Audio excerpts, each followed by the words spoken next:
เนื่องในโอกาสส่งถ่ายปีเก่าตอนรับปีใหม่ในนามห้านขายคำนางกี่แสงมณีขอส่งพรแด่ทานผู้นำภาครัฐพนักงาน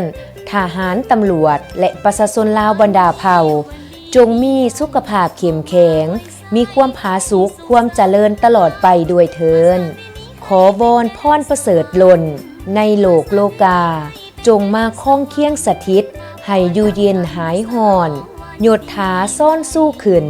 เงินคำไหลหลังสุขใดดีเลิศฟ้า